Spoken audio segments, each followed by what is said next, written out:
Shalom, selamat pagi saudara yang terkasih. Senang bisa berjumpa lagi dalam program Spiritual Life untuk bersama-sama kita merenungkan kebenaran firman Tuhan.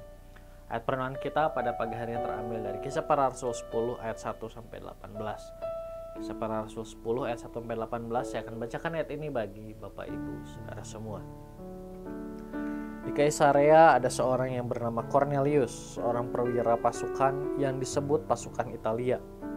Ia saleh, ia serta seisi rumahnya takut akan Allah, dan ia memberi banyak sedekah kepada umat Yahudi dan senantiasa berdoa kepada Allah.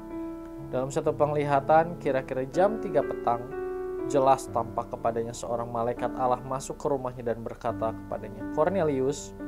Ia menatap malaikat itu dan dengan takut ia berkata, "Ada apa Tuhan?" Jawab malaikat itu, "Semua doamu dan sedekahmu telah naik ke hadirat Allah, dan Allah mengingat engkau. Dan sekarang suruhlah beberapa orang ke Yope untuk menjemput seorang yang bernama Simon dan yang disebut Petrus. Ia menumpang di rumah seorang penyamak kulit yang bernama Simon yang tinggal di tepi laut." Setelah malaikat yang berbicara kepadanya itu meninggalkan dia, dipanggilnya 2 orang hambanya beserta seorang prajurit yang saleh dari orang-orang yang selalu bersama-sama dengan dia. Dan sesudah ia menjelaskan segala sesuatu kepada mereka, ia menyuruh mereka ke Yope.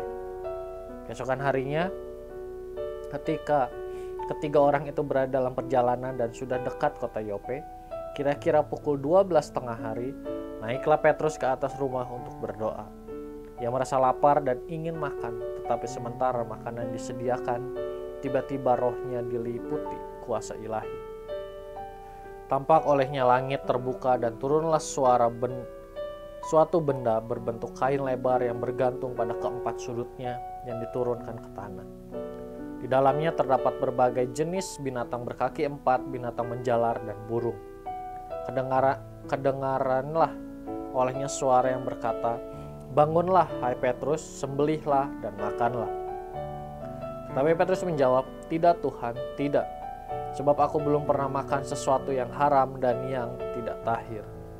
Kedengaran pula untuk kedua kalinya suara yang berkata kepadanya, "Apa yang dinyatakan halal oleh Allah tidak boleh engkau nyatakan haram." Hal ini terjadi sampai 3 kali, dan segera sesudah itu terangkatlah benda itu ke langit. Petrus bertanya di dalam hatinya, apa kiranya arti penglihatan yang telah dilihatnya itu?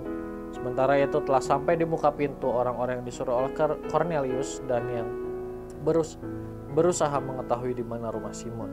Mereka memanggil seorang dan bertanya, apakah Simon yang disebut Petrus ada menumpang di rumah itu? Saudara, renungan hari ini merupakan bagian pertama dari perikop tentang Petrus dan Cornelius. Hari ini kita akan belajar melalui kehidupan Cornelius. Ia adalah seorang bukan Yahudi dan seorang yang memiliki kedudukan dan baik hati. Ia merupakan orang non-Yahudi pertama yang menjadi pengikut Kristus. Kita lihat berdasarkan ayat bacaan kita hari ini, di sana dijelaskan mengenai kehidupan Cornelius. Ia adalah seorang yang sangat baik. Ia bukan seorang pemuja berhala, dan ia juga tidak membiarkan dirinya melakukan perbuatan asusila seperti kebanyakan orang non-Yahudi yang dibiarkan melakukan. Saudara, hari ini kita lihat bersama bagaimana kehidupan seorang yang hatinya penuh dengan rasa hormat kepada Allah. Meskipun ia seorang yang memiliki kedudukan tinggi, namun kehidupannya berjalan di dalam jalan Tuhan dan seisi rumahnya pun takut akan Allah.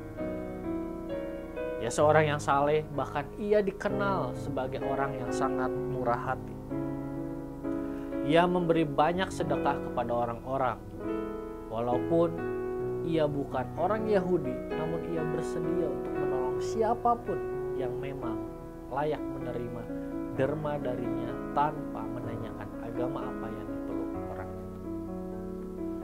Saudara, melalui renungan hari ini kita bisa melihat seseorang yang percaya kepada Kristus dan melalui kehidupannya banyak orang merasakan kasih Allah.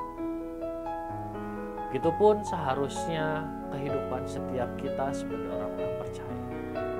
dalam menjalani aktivitas keseharian kita seharusnya tetap menjadi orang yang saleh dan takut akan Allah.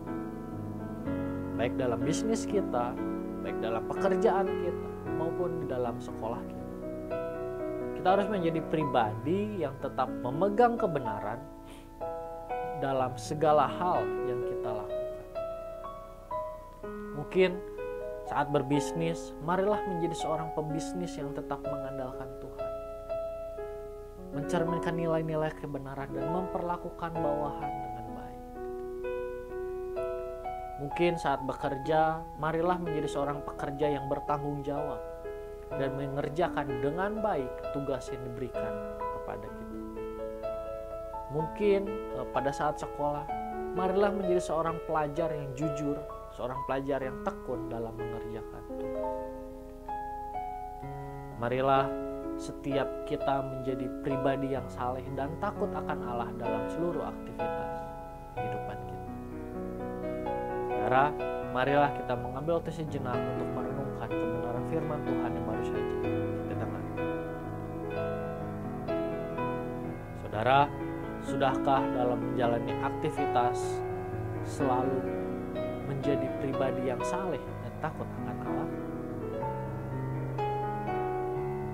Jika belum, marilah kita berdoa, meminta Allah mengubah kehidupan kita dan meminta Roh Kudus untuk membantu setiap kita agar selalu menjadi pribadi yang saleh dan takut akan Allah dalam menjalani seluruh aktivitas keseharian kita.